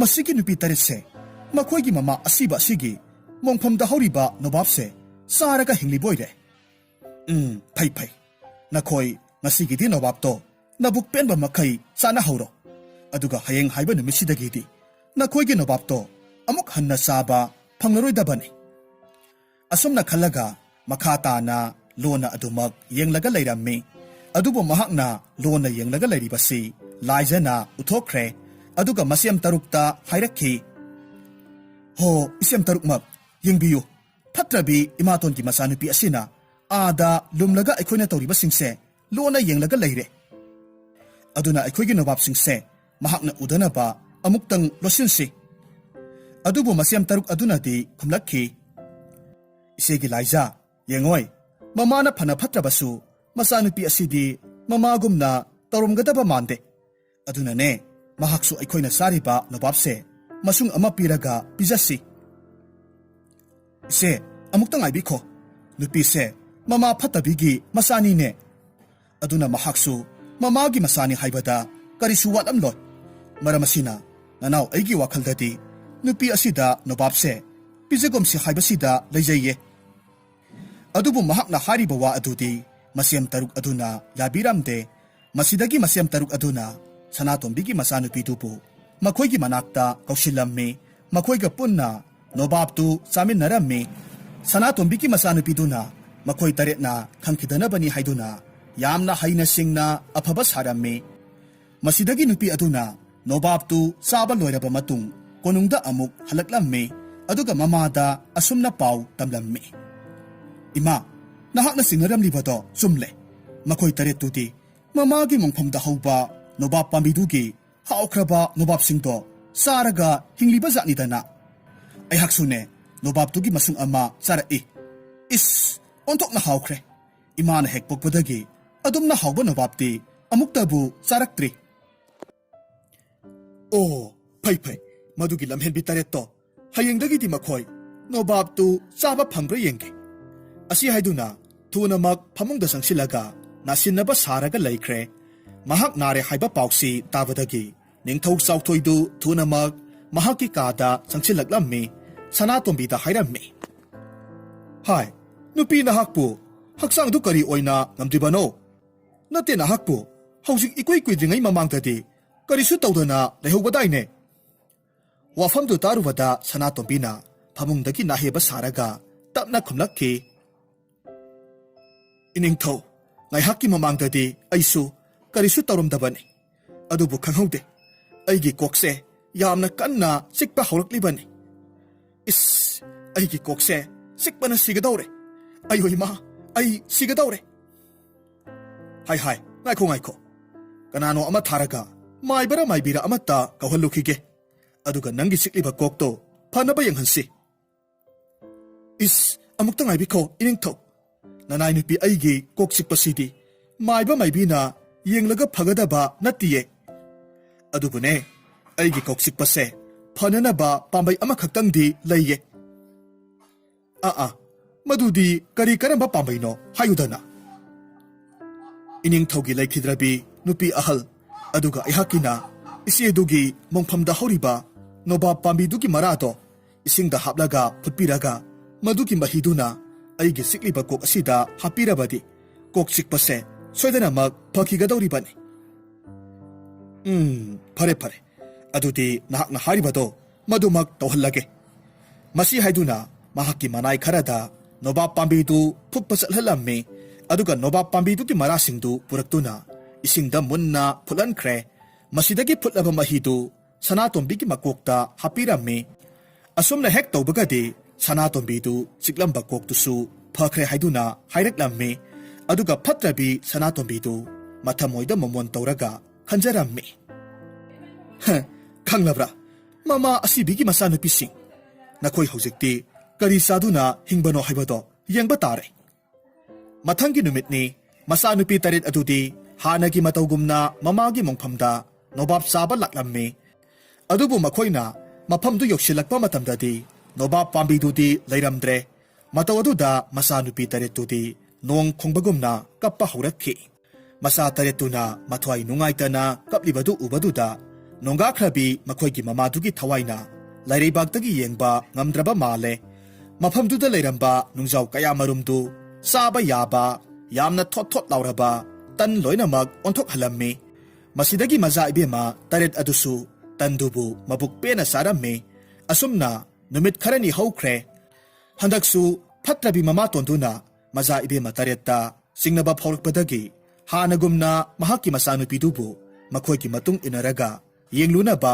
ꯍꯥꯏꯔꯝꯃꯤ꯫ ꯃꯆꯥꯅꯨꯄꯤ ꯑꯗꯨꯅ ꯂꯣꯟꯅ ꯃꯈꯣꯏꯒꯤ ꯃꯇꯨꯡ ꯏꯟꯅꯔꯝꯃꯤ꯫ ꯃꯁꯤꯗꯒꯤꯗꯤ ꯍꯧꯖꯤꯛꯇꯤ ꯃꯍꯥꯛꯅ ꯃꯆꯥ ꯏꯕꯦꯝꯃ ꯇꯔꯦꯠꯅ ꯀꯔꯤ ꯆꯥꯔꯒ ꯍꯤꯡꯂꯤꯕꯒꯦ ꯍꯥꯏꯕꯗꯨ ꯈꯪꯕ ꯉꯝꯂꯝꯃꯤ꯫ ꯊꯨꯅꯃꯛ ꯀꯣꯅꯨꯡꯗ ꯍꯜꯂꯛꯇꯨꯅ ꯃꯃꯥꯗ ꯑꯁꯨꯝꯅ ꯄꯥꯎ ꯇꯝꯂꯝꯃꯤ꯫ ꯍꯣ ꯏꯃꯥ, ꯃꯗꯨꯒꯤ ꯅꯨꯄꯤ ꯇꯔꯦꯠꯇꯣ ꯀꯗꯥꯏꯗꯒꯤꯅꯣ ꯈꯪꯗꯦ, ꯃꯃꯥꯒꯤ ꯃꯣꯡꯐꯝꯗ ꯌꯥꯝꯅ ꯍꯥꯎꯔꯒꯗꯕ ꯊꯣꯠ ꯊꯣꯠ ꯂꯥꯎꯕ ꯇꯟ ꯃꯌꯥꯝ ꯑꯃ ꯆꯥꯔꯒ ꯂꯩꯍꯧꯋꯦ꯫ ꯑꯦ, ꯀꯔꯤ ꯍꯥꯏꯕ? ꯅꯠꯇꯦ, ꯃꯈꯣꯏꯗꯤ ꯀꯗꯥꯏꯗꯒꯤ ꯀꯅꯥꯅ ꯄꯤꯗꯅ ꯇꯟꯗꯨ ꯆꯥꯔꯤꯕꯅꯣꯅꯦ? ꯍꯥꯏ, ꯅꯍꯥꯛꯄꯨ ꯃꯈꯣꯏꯗ ꯇꯟ ꯄꯤꯔꯤꯕ ꯃꯤꯁꯛꯇꯨꯕꯨ ꯎꯔꯛꯇꯕ꯭ꯔꯣ? ꯏꯃꯥ, ꯃꯐꯝꯗꯨꯗ ꯃꯈꯣꯏ ꯇꯔꯦꯠꯇꯒꯤ ꯍꯦꯟꯅ ꯑꯇꯩ ꯑꯇꯣꯞꯄ ꯀꯅꯥꯃꯠꯇ ꯂꯩꯕ ꯎꯔꯛꯇꯦ꯫ ꯐꯩ ꯐꯩ, ꯍꯧꯖꯤꯛꯇꯤ ꯃꯈꯣꯏ ꯇꯔꯦꯠꯁꯦ ꯍꯥꯠꯈꯤꯕ ꯅꯠꯇꯅ ꯑꯩꯒꯤ ꯋꯥꯈꯜꯁꯦ ꯁꯥꯟꯇꯤ ꯐꯪꯂꯔꯣꯏ꯫ ꯑꯗꯨꯅ ꯌꯦꯡꯉꯣꯏ, ꯏꯃꯥ ꯍꯧꯖꯤꯛ ꯀꯨꯝꯍꯩ ꯍꯧꯔꯒꯦ꯫ ꯑꯗꯨꯒꯅꯦ, ꯅꯍꯥꯛꯅꯁꯨ ꯃꯇꯧ ꯌꯥꯝꯅ ꯃꯥꯟꯅ ꯀꯞꯁꯤꯟꯅꯒꯗꯕꯅꯤꯀꯣ꯫ ꯃꯆꯥꯅꯨꯄꯤꯗꯨꯁꯨ ꯍꯣꯏ ꯍꯥꯏꯅ ꯍꯥꯏꯔꯝꯃꯤ꯫ ꯃꯁꯤꯗꯒꯤ ꯁꯅꯥꯇꯣꯝꯕꯤꯗු ꯐꯃꯨꯡꯗ ꯌꯥꯝꯅ ꯋꯥꯅ ꯅꯥꯍꯦꯔꯒ ꯂꯩꯈ꯭ꯔꯦ꯫ ꯑꯗꯨꯒ ꯃꯍꯥꯛꯀꯤ ꯃꯆꯥꯅꯨꯄꯤ ꯑꯗꯨꯅ ꯃꯃꯥꯒꯤ ꯃꯅꯥꯛꯇ ꯍꯤꯛ ꯍꯤꯛ ꯂꯥꯎꯅ ꯀꯞꯁꯤꯟꯅꯔꯒ ꯂꯩꯔꯝꯃꯤ꯫ ꯇꯧꯔꯤꯕ ꯃꯈꯣꯏ ꯑꯅꯤꯒꯤ ꯃꯇꯧ ꯑꯁꯤꯗ ꯃꯅꯥꯏ ꯑꯃꯅ ꯆꯥꯎꯊꯣꯏꯗ ꯄꯥꯎ ꯇꯝꯂꯝꯃꯤ꯫ ꯆꯥꯎꯊꯣꯏꯁꯨ ꯃꯁꯥꯗꯨ ꯏꯄꯥ ꯄꯥꯈꯠꯇꯨꯅ ꯁꯅꯥꯇꯣꯝꯕꯤꯒꯤ ꯃꯅꯥꯛꯇ ꯆꯪꯁꯤꯜꯂꯛꯂꯝꯃꯤ꯫ ꯑꯗꯨꯒ ꯍꯥꯏꯔꯝꯃꯤ, ꯍꯥꯏ ꯅꯨꯄꯤ, ꯅꯍꯥꯛꯄꯨ ꯀꯔꯤ ꯇꯧꯔꯕꯒꯦ? ꯅꯍꯥꯛꯀꯤ ꯍꯛꯆꯥꯡꯗꯨꯕꯨ ꯌꯥꯝꯅ ꯋꯥꯅꯁꯨ ꯎꯔꯦ꯫ ꯅꯠꯇꯦ, ꯅꯍꯥꯛꯄꯨ ꯀꯔꯤ ꯅꯨꯡꯉꯥꯏꯇꯕ ꯂꯩꯔꯕꯒꯦ? ꯃꯁꯤꯗꯒꯤ ꯁꯅꯥꯇꯣꯝꯕꯤꯅ ꯌꯥꯝꯅ ꯇꯞꯅ ꯈꯨꯝꯂꯛꯈꯤ, ꯏꯅꯤꯡꯊꯧ, ꯅꯅꯥꯏ ꯅꯨꯄꯤ ꯑꯩꯁꯦ ꯑꯩꯒꯤ ꯑꯔꯣꯏꯕ ꯃꯇꯝꯗꯣ ꯌꯧꯁꯤꯜꯂꯛꯂꯕ ꯃꯥꯜꯂꯦ꯫ ꯑꯩꯍꯥꯛꯀꯤ ꯍꯛꯆꯥꯡꯁꯦ ꯆꯤꯛꯄ ꯅꯥꯕꯗ ꯈꯥꯡꯕ ꯉꯝꯗ꯭ꯔꯦ꯫ ꯑꯗꯨꯒ ꯑꯩꯍꯥꯛꯀꯤ ꯈꯧꯔꯤ ꯆꯔꯝ ꯑꯁꯤꯁꯨ ꯑꯁꯨꯝ ꯐꯨꯟꯒꯠꯂꯛꯄꯒꯨꯝꯅ ꯇꯧꯔꯛꯂꯦ꯫ ꯑꯗꯨꯗꯤ ꯅꯍꯥꯛꯁꯨ ꯉꯁꯥꯏ ꯃꯈꯩ ꯑꯩꯉꯣꯟꯗ ꯄꯥꯎ ꯄꯤꯍꯜꯂꯕ ꯌꯥꯗ꯭ꯔꯣ? ꯌꯦꯡꯉꯣꯏ, ꯑꯩ ꯃꯥꯏꯕ ꯑꯍꯩꯕ ꯑꯃꯠꯇ ꯀꯧꯍꯜꯂꯨꯈꯤꯒꯦꯀꯣ꯫ ꯏꯅꯤꯡꯊꯧ, ꯅꯅꯥꯏ ꯑꯩꯍꯥꯛꯀꯤ ꯑꯅꯥꯕꯁꯤꯗꯤ ꯃꯥꯏꯕ ꯃꯥꯏꯕꯤꯅ ꯌꯦꯡꯕꯗ ꯐꯒꯗꯕ ꯑꯅꯥꯕ ꯅꯠꯇꯦ꯫ ꯑꯗꯨꯕꯨ ꯑꯅꯥꯕꯁꯤ ꯐꯒꯗꯕ ꯎꯄꯥꯏ ꯑꯃꯈꯛꯇꯤ ꯂꯩꯌꯦ꯫ ꯑꯗꯨꯗꯤ ꯎꯄꯥꯏꯗꯨ ꯀꯔꯤꯅꯣ ꯍꯥꯏꯔꯣꯗꯅ? ꯏꯅꯤꯡꯊꯧ, ꯃꯁꯤꯒꯤ ꯋꯥꯁꯤ ꯇꯣꯛꯂꯁꯤꯗ꯫ ꯎꯄꯥꯏꯁꯤꯕꯨ ꯍꯥꯏꯒꯗꯕꯒꯤ ꯁꯔꯨꯛ ꯑꯩꯒꯤ ꯊꯋꯥꯏꯁꯦ ꯃꯥꯡꯈꯤꯕꯅ ꯍꯦꯟꯅ ꯐꯔꯦꯗ꯫ ꯏꯍꯦ, ꯑꯗꯨꯝꯅ ꯄꯨꯛꯅꯤꯡ ꯁꯣꯟꯊꯒꯅꯨꯅꯦ꯫ ꯀꯔꯤ ꯀꯔꯝꯕ ꯎꯄꯥꯏꯅꯣ ꯍꯥꯏꯕꯗꯣ ꯑꯩꯉꯣꯟꯗ ꯍꯥꯏꯌꯨ꯫ ꯑꯗꯨꯒ ꯑꯩꯅ ꯋꯥꯁꯛꯇꯨꯅ ꯍꯥꯏꯔꯤꯕꯁꯤꯅꯤ, ꯅꯍꯥꯛꯀꯤ ꯊꯋꯥꯏ ꯀꯟꯅꯕꯒꯤꯗꯃꯛ ꯑꯩꯅ ꯎꯄꯥꯏꯗꯣ ꯁꯣꯏꯗꯅꯃꯛꯀꯤ ꯄꯥꯡꯊꯣꯛꯀꯅꯤ꯫ ꯐꯔꯦ, ꯑꯗꯨꯗꯤ ꯑꯩꯍꯥꯛ ꯍꯥꯏꯖꯔꯒꯦ꯫ ꯎꯄꯥꯏꯗꯨꯗꯤ ꯑꯇꯩ ꯀꯔꯤꯁꯨ ꯅꯠꯇꯦ꯫ ꯏꯅꯤꯡꯊꯧꯒꯤ ꯏꯆꯥꯅꯨꯄꯤ ꯇꯔꯦꯠꯁꯤꯕꯨ ꯍꯥꯠꯂꯒ ꯃꯈꯣꯏꯗꯒꯤ ꯊꯣꯔꯛꯄ ꯏꯗꯨꯅ ꯑꯩꯍꯥꯛꯄꯨ ꯏꯔꯨꯖꯍꯜꯂꯕꯗꯤ ꯑꯩꯍꯥꯛꯀꯤ ꯑꯅꯥꯕꯁꯦ ꯁꯣꯏꯗꯅꯃꯛ ꯐꯈꯤꯗꯧꯔꯤꯕꯅꯤ꯫ ꯃꯍꯥꯛꯀꯤ ꯋꯥꯗꯨ ꯇꯥꯔꯨꯕꯗ ꯅꯤꯡꯊꯧ ꯆꯥꯎꯊꯣꯏꯗꯤ ꯀꯣꯛꯇꯒꯤ ꯇꯣꯟ ꯐꯥꯎꯕ ꯇꯨ ꯆꯨꯡꯈꯤꯕ ꯈꯪꯍꯧꯗꯦ꯫ ꯃꯔꯥꯏꯕꯛ ꯊꯤꯔꯕꯤ ꯃꯆꯥꯅꯨꯄꯤ ꯇꯔꯦꯠ ꯑꯁꯤꯒꯤꯗꯃꯛ ꯈꯟꯕꯗ ꯃꯍꯥꯛ ꯀꯔꯤ ꯇꯧꯒꯗꯒꯦ ꯍꯥꯏꯐꯝ ꯈꯪꯂꯝꯗꯦ꯫ ꯑꯗꯨꯕꯨ ꯃꯍꯥꯛ ꯋꯥꯐꯝꯁꯤ ꯄꯥꯡꯊꯣꯛꯀꯅꯤ ꯍꯥꯏꯅ ꯋꯥꯁꯛꯂꯨꯕꯅ ꯅꯨꯡꯁꯤꯔꯕꯤ ꯃꯆꯥꯅꯨꯄꯤ ꯇꯔꯦꯠ ꯑꯁꯤꯕꯨ ꯍꯥꯠꯄ ꯇꯥꯔꯝꯃꯤ꯫ ꯃꯁꯤꯗꯒꯤ ꯃꯍꯥꯛꯅ ꯃꯇꯣꯝꯇ ꯋꯥꯈꯜ ꯈꯜꯂꯝꯃꯤ, ꯐꯔꯦ, ꯑꯩ ꯍꯧꯖꯤꯛ ꯂꯤꯟꯁꯨ ꯁꯤꯅꯕ ꯆꯩꯁꯨꯁꯨ ꯇꯦꯛꯇꯅꯕ ꯍꯥꯏꯕ ꯋꯥꯐꯝꯗꯣ ꯃꯗꯨꯃꯛ ꯇꯧꯔꯒꯦ꯫ ꯅꯨꯡꯁꯤꯔꯕꯤ ꯏꯆꯥ ꯇꯔꯦꯠꯁꯦ ꯑꯊꯥꯞꯄ ꯎꯃꯪ ꯑꯃꯗ ꯊꯥꯗꯣꯛꯂꯒ ꯆꯠꯍꯟꯈ꯭ꯔꯒꯦ꯫ ꯑꯗꯨꯒ ꯑꯩꯅ ꯎꯃꯪꯗꯨꯗꯒꯤ ꯁꯥ ꯀꯩ ꯃꯌꯥꯝ ꯑꯃ ꯍꯥꯠꯂꯒ ꯃꯈꯣꯏ ꯇꯔꯦꯠꯄꯨ ꯍꯥꯠꯂꯨꯕꯒꯤ ꯏꯗꯨꯅꯤ ꯍꯥꯏꯗꯨꯅ ꯁꯅꯥꯇꯣꯝꯕꯤꯗ ꯄꯤꯔꯒꯦ꯫ ꯃꯁꯤ ꯑꯣꯏꯔꯕꯗꯤ ꯑꯃꯁꯨ ꯑꯃꯠꯇ ꯀꯥꯏꯈ꯭ꯔꯔꯣꯏ꯫ ꯑꯁꯨꯝꯅ ꯈꯟꯗꯨꯅ ꯃꯆꯥꯅꯨꯄꯤ ꯇꯔꯦꯠꯇꯨꯕꯨ ꯌꯥꯝꯅ ꯊꯥꯞꯄ ꯑꯗꯨꯒ ꯌꯥꯝꯅꯁꯨ ꯁꯨꯛꯄ ꯎꯃꯪ ꯑꯃꯗ ꯄꯨꯔꯛꯂꯝꯃꯤ꯫ ꯃꯐꯝꯗꯨ ꯌꯧꯔꯕꯗ ꯆꯥꯎꯊꯣꯏꯅ ꯃꯆꯥꯅꯨꯄꯤ ꯇꯔꯦꯠ ꯑꯗꯨꯗ ꯍꯥꯏꯔꯝꯃꯤ, Sasa, nakoy ipabu waruganu ko. Ipa na khongpham amakak lana thangjilubana. Ngasidi nung siraba isa na koybu hatpada tare. Adubu ayhakna asuk yamna nung sizariba na koybudi kamdong na hatpa ngamluni. Maram asidagi ngasi haiba numitsidagi nakoy maphamsida naning tamna hingjahauro. Asum na hairamlaga saukthoi kapna satkre aduga mahakna maphamdudagi sa kharabu hatlaga madugi isingdu konungda puraga Sanatonbida pirami aduga iduna masanupi taretpu hatlaga purakpani haina haijilamme. Sanatonbisu iduna hek irujabadagi mahaki anabadu pungpha phare hairakki. Asomdana maza ibe mataretudi suklabo umangduda panthungphang khangdana adumak leptana chatlamme. Matam asimaktada leibak adugi ningthogi masanupa taret adusu umang aduda sadanba laklamme. Makoina asum lakpa asida maza ibe mataret aduga thengnaramme. Masidagi ningthogi masanupa taret aduna maza ibe masingi phajaba saktamdu ubaduda pungaw ngawkhre. Mataw asumna makoy taret na maza ibe mataret adubu magi taloy oina amamam lawnaramme.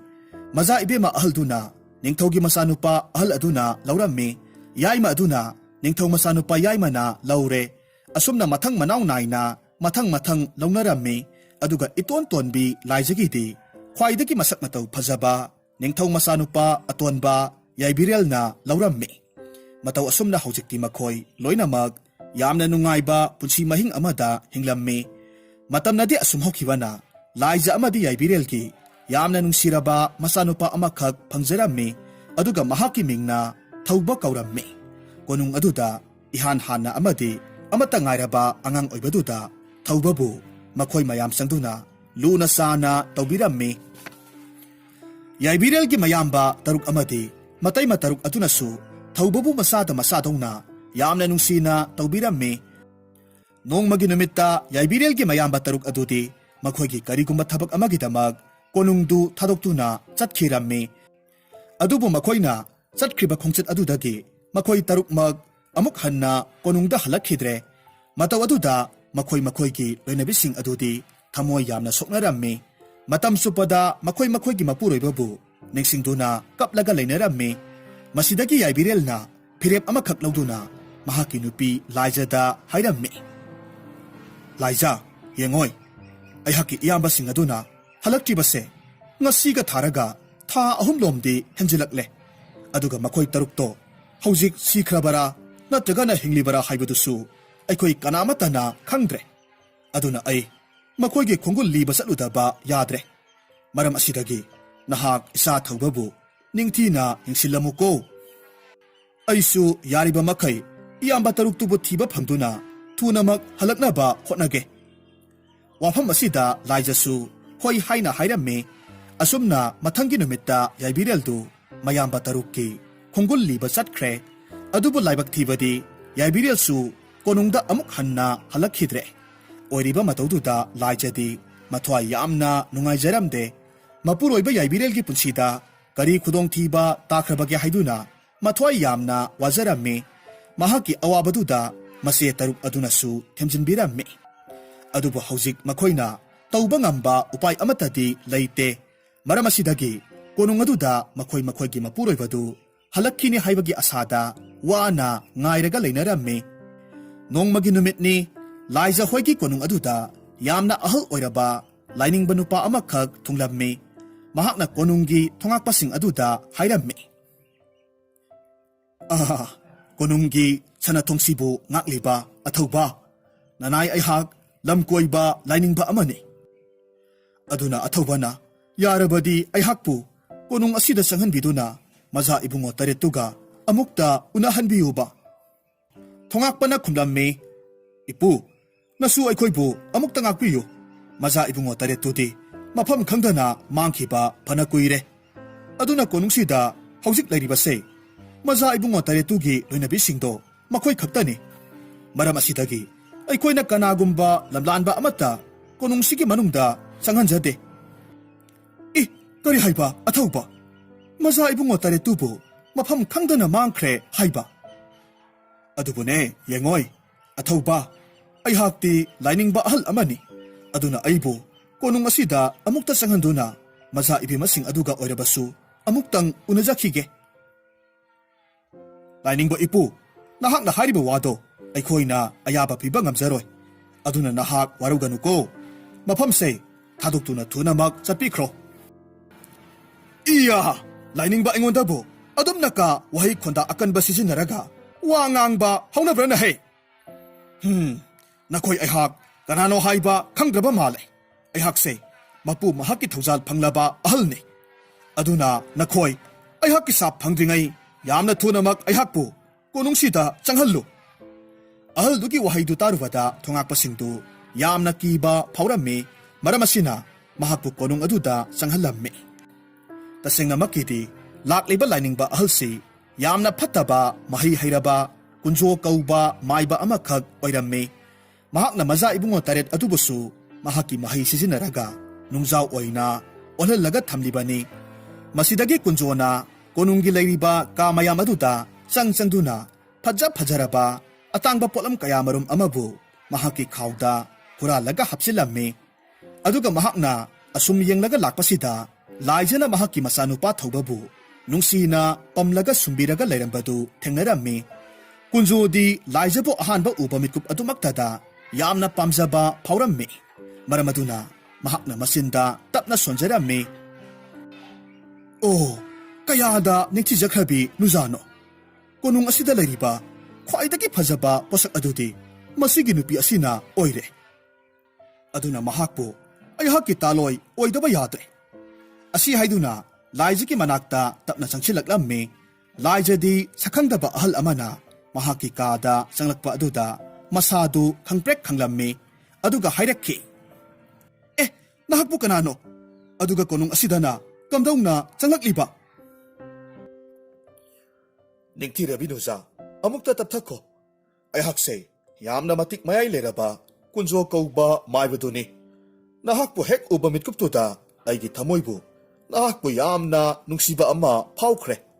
Aduna nangse, aigi taloy oidaba yadre.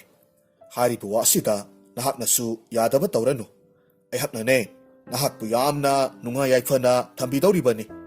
Aduga malemsida leiriba maharani singdagisu, nahakna hena nungayna thamdawribanita. Hena fajaraba sanalikpang kaya amana, nahakpo leitenghange. Kari haiba, adug ahal oiraba nahakna, adug yamna fajadaba wahi khonda, mayamsi nganglibadu karigino. Nasana tomta ikaiba phawdabra hai. Aihakti ipuroiba ngaiduna adumak laikhigani. Aduga aibu nahaki taloy oiba haibadudi namangda phawba khaluganu. Oh, aina asuk yamna fajana haibada yadabanina. Haujikti nang phaba natana atopa lambi amata laitre. Masi haiduna mahaki laiwa sisinaraga laijabu apikpa hui masa amakhak onthok halammi. Aduga huidubu pamlaga kunjo konungdudagi thunamak thoraklammi. Konunggi thongakpasing aduna kunjona hui amabu pamlaga thorakpaduda yamna ngakna hairammi. Lainingba ipu, nahakna pamlakliba huidudi kadaidagino? Athawba, maza ibema taret aduna nanay na puda kudol oina tambirakpani. Asumna harimlaga yamna thuna mahak chatkre. Nakal amaromdana thawbadu mamana mahakki manakta leitraba aduda yamna kanna kapahaurakki. Thawbana kanna kaplakpa aduda laijagi mase taruk adusu laijagi kahada thunamak changsilaklammi. Aduga mafamduda laija leiramdaba ubaduda makoisu yamna pakhatpa phaurammi. Aduna laijabu koithi thiba haurakki. Thiba yaba thirabasu phangba kauba leitre. Masidagi laijagi mase ahalduna thongakpa amada hairamme. Hai, thongakpa, nakoi hojik ngaihakki mamangda konungsida kana changhalakibage. Maza ibema, nanay ikoidi lainingba ahaldudagi hena konungsida kana amata changhankhide. Kari haiba, lainingba ahal haiba. Nate, karamba matamda ahaldo konungda changhalakibano. Wahay si tarubada thongakpadudi yamna ngaklammi aduga hairakki. Maza ibema, ahaldubu maza ibema hoiga thengnabi haudabrane.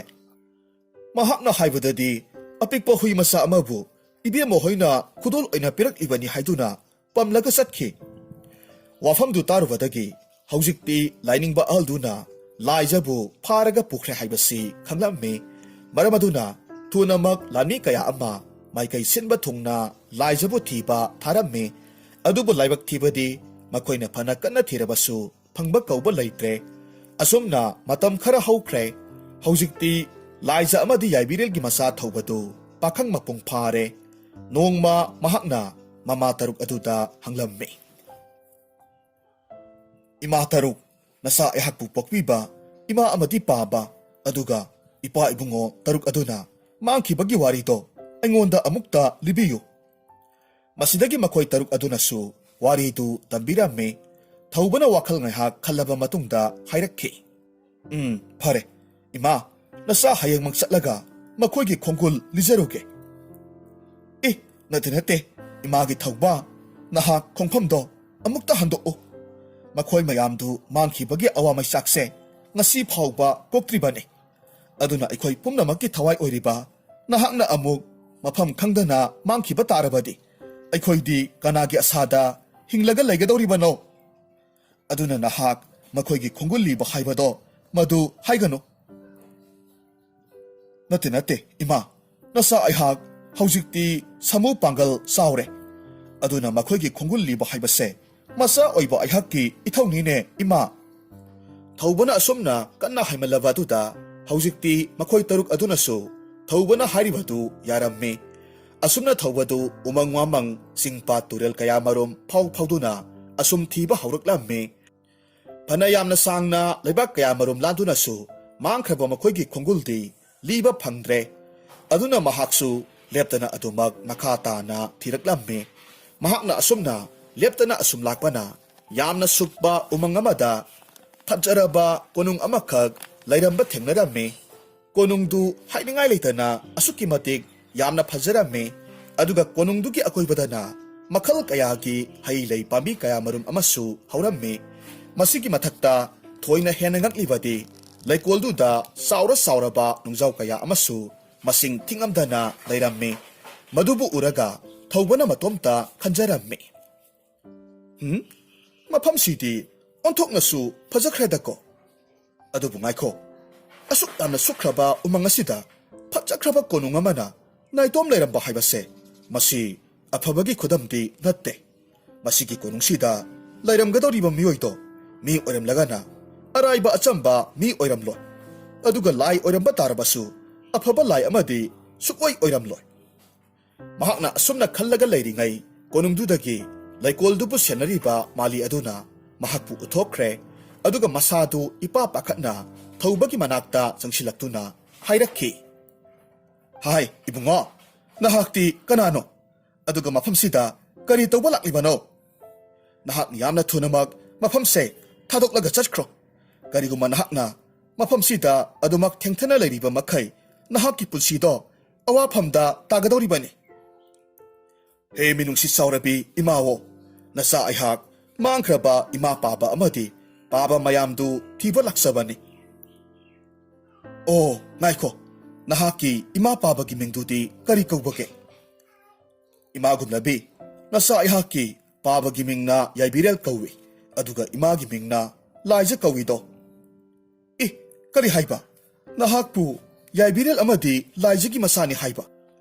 ꯏꯕꯨꯡꯉꯣ ꯌꯦꯡꯉꯣꯏ, ꯂꯩꯀꯣꯜꯁꯤꯗ ꯂꯩꯔꯤꯕ ꯅꯨꯡꯖꯥꯎ ꯃꯌꯥꯝꯁꯦ ꯐꯠꯇ꯭ꯔꯕ ꯃꯥꯏꯕ ꯀꯨꯟꯖꯣꯅ ꯃꯐꯝꯁꯤꯒꯤ ꯂꯩꯕꯥꯛ ꯄ꯭ꯔꯖꯥ ꯃꯤꯌꯥꯝꯕꯨ ꯃꯍꯥꯛꯀꯤ ꯃꯥꯌꯣꯛꯇ ꯂꯩ ꯍꯥꯏꯕꯒꯤꯗꯃꯛ ꯅꯨꯡꯖꯥꯎ ꯑꯣꯏꯅ ꯂꯣꯏꯅꯃꯛ ꯑꯣꯜꯍꯜꯂꯒ ꯊꯝꯂꯤꯕꯅꯤ꯫ ꯑꯗꯨꯒ ꯅꯨꯡꯁꯤꯡꯁꯤꯒꯤ ꯃꯔꯛꯇ ꯅꯍꯥꯛꯀꯤ ꯄꯥꯕ ꯑꯃꯗꯤ ꯅꯍꯥꯛꯀꯤ ꯄꯥꯕꯒꯤ ꯃꯌꯥꯝꯕ ꯇꯔꯨꯛ ꯑꯗꯨꯁꯨ ꯌꯥꯎꯔꯤꯕꯅꯤ꯫ ꯑꯗꯨꯕꯨꯅꯦ, ꯅꯍꯥꯛꯀꯤ ꯑꯄꯣꯛꯄ ꯏꯃꯥ ꯑꯗꯨꯗꯤ ꯉꯁꯤ ꯐꯥꯎꯕ ꯀꯣꯅꯨꯡꯁꯤꯒꯤ ꯀꯩꯁꯨꯝꯁꯪꯗ ꯃꯥꯏꯕ ꯀꯨꯟꯖꯣꯒꯤ ꯕꯣꯟꯗꯤ ꯑꯣꯏꯗꯨꯅ ꯂꯩꯔꯤꯕꯅꯤ꯫ ꯀꯔꯤ ꯍꯥꯏꯕ?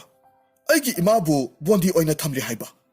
ꯑꯗꯨꯗꯤ ꯅꯆꯥ ꯑꯩꯕꯨ ꯏꯃꯥꯅ ꯁꯤꯟꯕꯤꯗꯨꯅ ꯑꯄꯣꯛꯄꯤ ꯏꯃꯥꯗꯨꯒ ꯑꯃꯨꯛꯇꯪ ꯎꯅꯍꯟꯕꯤꯕ ꯌꯥꯒꯗ꯭ꯔꯥ?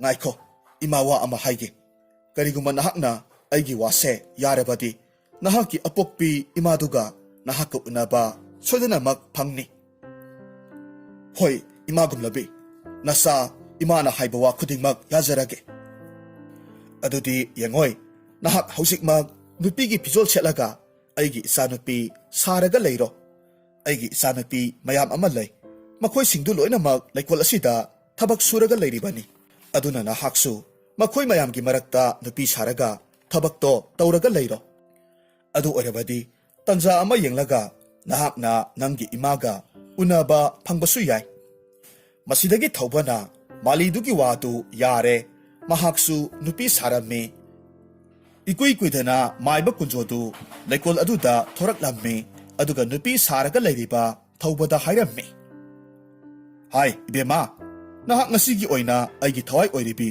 ꯂꯥꯏꯖꯒꯤ ꯃꯅꯥꯛꯇ ꯐꯖꯔꯕ ꯂꯩꯔꯥꯡ ꯀꯌꯥ ꯑꯃ ꯄꯤꯕ ꯆꯪꯂꯨꯕ꯭ꯔꯥ ꯃꯁꯤꯗꯒꯤ ꯊꯧꯕꯅ ꯃꯇꯝ ꯆꯥꯔꯦ ꯈꯟꯗꯨꯅ ꯍꯥꯏꯔꯝꯃꯤ ꯑꯉꯝꯕ ꯅꯅꯥꯏ ꯑꯩꯍꯥꯛ ꯆꯪꯂꯨꯗ꯭ꯔꯤ ꯐꯔꯦ ꯐꯔꯦ ꯑꯗꯨꯗꯤ ꯅꯍꯥꯛꯅꯅꯦ ꯍꯧꯖꯤꯛꯃꯛ ꯂꯩꯀꯣꯜꯁꯤꯗꯒꯤ ꯐꯖ ꯐꯖꯕ ꯂꯩ ꯀꯌꯥ ꯃꯔꯣꯝ ꯍꯦꯛꯇꯨꯅ ꯑꯃꯨꯛꯇ ꯄꯤꯔꯨꯁꯣ ꯍꯣꯏ ꯐꯒꯅꯤ ꯑꯉꯝꯕ ꯅꯅꯥꯏ ꯑꯩꯍꯥꯛ ꯄꯤꯖꯔꯨꯒꯦ ꯑꯁꯨꯝꯅ ꯍꯥꯏꯗꯨꯅ ꯂꯩꯀꯣꯜꯗꯨꯗꯒꯤ ꯐꯖꯔꯕ ꯂꯩ ꯈꯔ ꯍꯦꯛꯂꯒ ꯂꯥꯏꯖꯒꯤ ꯃꯅꯥꯛꯇ ꯆꯪꯈ꯭ꯔꯦ ꯃꯐꯝꯗꯨ ꯍꯦꯛ ꯌꯧꯕꯒꯗꯤ ꯃꯤ ꯂꯩꯇꯕꯒꯤ ꯇꯟꯖꯥ ꯂꯧꯔꯒ ꯊꯧꯕꯅ ꯃꯃꯥꯗ ꯍꯥꯏꯔꯝꯃꯤ ꯏꯃꯥ ꯅꯆꯥ ꯊꯧꯕꯅ ꯏꯃꯥꯒꯤ ꯈꯣꯡꯒꯨꯜ ꯂꯤꯖꯔꯛꯂꯤꯌꯦ ꯃꯆꯥꯒꯤ ꯋꯥꯍꯩꯗꯨ ꯇꯥꯔꯨꯕꯗ ꯃꯇꯝ ꯀꯨꯏꯅꯗꯒꯤ ꯍꯤꯡꯕꯒꯤ ꯃꯉꯥꯜ ꯐꯪꯂꯨꯗ꯭ꯔꯕ ꯂꯥꯏꯖꯗꯨ ꯅꯍꯧꯅꯅ ꯑꯅꯧꯕ ꯑꯁꯥ ꯑꯃ ꯂꯥꯛꯄꯒꯨꯝ ꯇꯧꯔꯛꯈꯤ ꯑꯗꯨꯒ ꯊꯧꯕꯗ ꯅꯨꯡꯁꯤꯅ ꯅꯥꯟꯊꯕꯤꯔꯒ ꯍꯥꯏꯔꯝꯃꯤ ꯑꯣ ꯏꯃꯥꯒꯤ ꯊꯧꯕ ꯅꯍꯥꯛꯅ ꯃꯇꯧ ꯀꯔꯝꯅ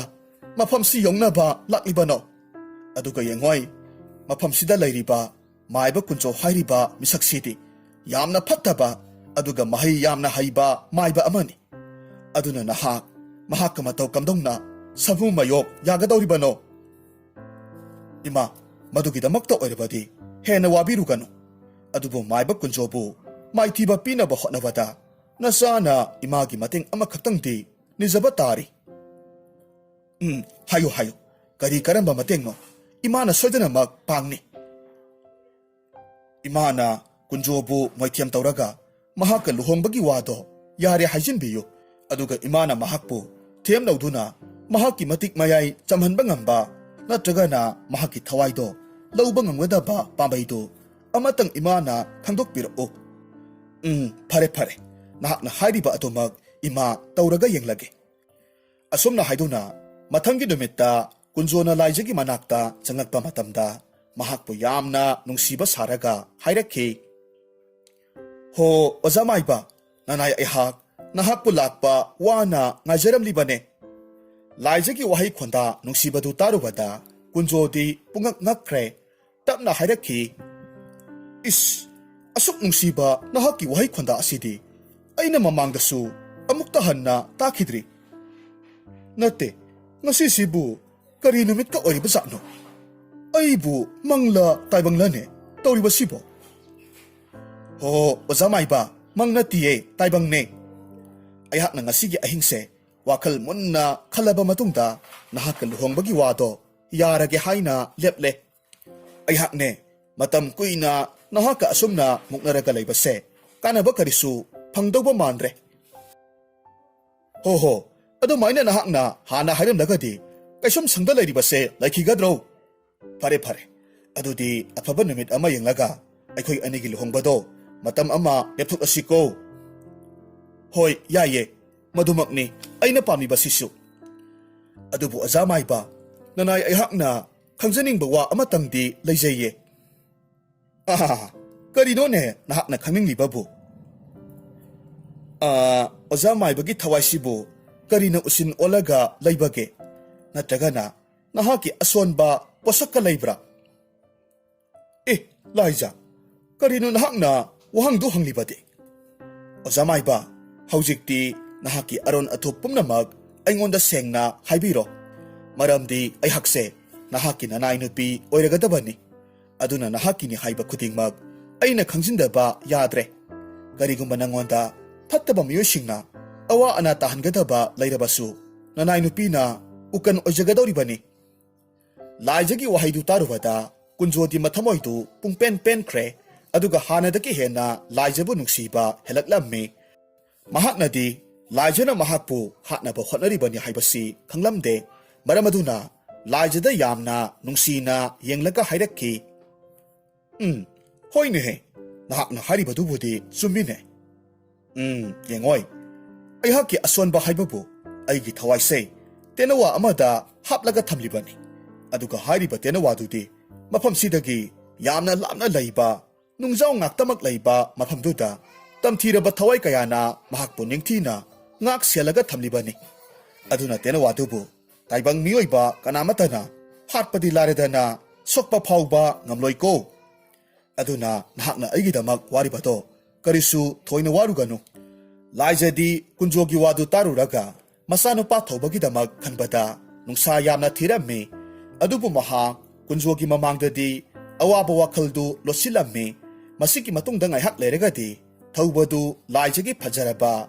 Lai kaya ama heklaga piba laklame. Matamaduda mama laijana.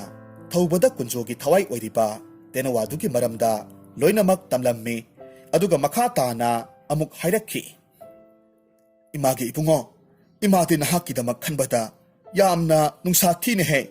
Nahakna tenawadubu thiba satkadoribase. Araiba asamba thabak ama oiroidoriye. Aduga tenawadu thengnaba tarbasu. Madubu mathwai launaba hotnaba haibase. Oithoklaroidaba wafamni. Aduna masigi pambaisi nataba. Atay atopa upay ama lairibra haibadu yengkisi. Ima, tenawadubu phangnabagidamaktadi thoina hena imana wabiganu. Nasana pumnamag phanaba sinjarage. Haujik nasana pamliba haibabu. Imana nungsina yaifa thaujal pibibado madu khaktani. Masidagidi laijanasu masanupagi makokta nungsina nanthabirami yaifa thaujal pirami asum tawna thawbado kunjogi thawai oiriba tenawadubu thiba laklamme. Phanayamna sangna laklabasu kunjona hariba nungjaw ngakta laiba mafamdudi thengnaramde. Adubu mahak lepa laitana adumak laklamme. Mahakna asum lakpa matamda yamna phajakraba ujaw pambi amakhak thengnarame. Lamsang lakpagi wabane ujawdugi makhongda thawbadu ngaihak potharaga lei. Aduga mahakna ujawduda yankhatluba matamdadi ujawdugi masa amada kakyengi makol saraga leiramba uramme. Masidagi mahakna matomta khanjai. Masidi kakyengi makol oiraba malene. Makol sida kakyengi marum ahumsu yaurine he. Adubu makhoigi mamadudi makol sida leibasu ude. Masinjak thiba chatkriba male. Tanja asimaktada lairen amana mahakna pothariba udugi manakta changsilaklamme. Aduga thawbadadi karisu tawramdana ujawdugi mathak tamna kakhalaklamme. Tasengnamakidi lairen aduna tawribadu kakyen marum chanabagidamak hotlaribani. Tawriba matawdu thawbanasu khangnaduna hiplambadagi yamna phingna hawgalakki. Lairendubu mahakna makhyat chegairaga hatoklamme. Aduga matam asimaktada machinjak thiba chatkhiba kakyen mama adusu makol tamna pasilaklamme. Aduga mahakna thokriba thawdok adu loinamak uhuramme. Masidagi kakyen aduna thawbada hairamme. He thawjal hairaba nahakna aigi isasing asibu lairengi makhutagi kanbibagidamak nahakpu hainingai leitana thagatchari. Karigumba nahaki nateng aina pangba ngamgadaba lairabadi soidanamak pangjage. Thawbana khomme nungsiraba kakyen nahak amadi nahaki nasasingna tekta kaidana laibase masimuk nungaiba ani sudre. Adubu yengo aihakse yamna phatraba maiba kunjo kauba nupaduki thawai oiriba tenawado thiba lakpani. Aduna nahakna tenawadugi maramda khangba lairabadi aingonda amukta takpiyu. Kakyenna khumlakhi. Athawba tenawaduna lairiba mafamdudi aikhoina lairiba mafamsidagi panglap laptana laire. Adubune athawba tenawadudi yamna sathiraba tinmu laimu kaya amana ngak selaga lairibani. Maram asina nahakna tenawadubu phage ninglabadi aihaki inangan asida tongkhatpirao. Aduga aihakna mafamdu yongnaba pujarage. Aduga tanja yenglaga tenawadu tuminna huraga puraklasi. Kakyena hariba wa asida thawbana su yaramme. Masidagi thawbadu kakyendugi mathakta tongkhatlamme. Tenawaduna lairiba mafamduda pairaklamme. Ngaihaki matongda yamna wanglaba nungjaw amaki mathakta tenawadu nungaina tumlaga lairamba thengnaramme.